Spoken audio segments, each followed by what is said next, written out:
7 सितंबर का दिन मुल्क की तारीख में जुर्रत, बहादुरी और शुजाअत से इबारत है, जब पाक फिजाइया के शेर दिल जवानों ने महारत और जांबाजी के ऐसे जौहर दिखाए कि दुनिया हैरान रह गई।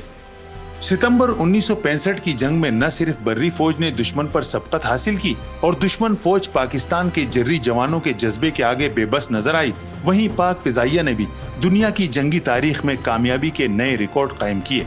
जंग सितंबर के दौरान पाक फिजाइया की तकनीकी महारत के आगे भारतीय पायलट्स की एक न चल पाई और पिसरो में एक भारतीय स्क्वाड्रन लीडर को अपने तैयारे समेत सरेंडर करना पड़ा। पाकिस्तान के बहादुर सपूत और पाक फिजाइया के शाहीन एम आलम ने 1 मिनट से भी कम वक्त में दुश्मन के 5 तैयारे गिराकर एक ऐसा रिकॉर्ड कायम किया जिसे आज तक कोई न तोड़ सका।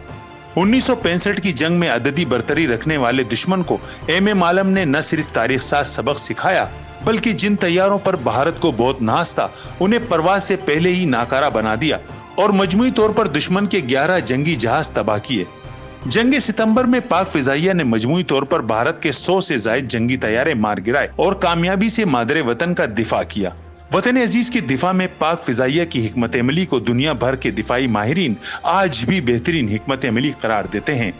आज भी पाक फिजाइया के पास वही नाकाबिल तस्खीर जज्बा, पहले से ज्यादा जदीद टेक्नोलॉजी से लेस तैयारे और खुदकार हथियार मौजूद हैं जो वतन अजीज के दिफा को नाकाबिल तस्खीर बनाते हैं। मोहम्मद महमूद आलम 6 जुलाई 1935 को कोलकाता में पैदा हुए और 1953 में पाक फिजाइया में शमूलियत इख्तियार की।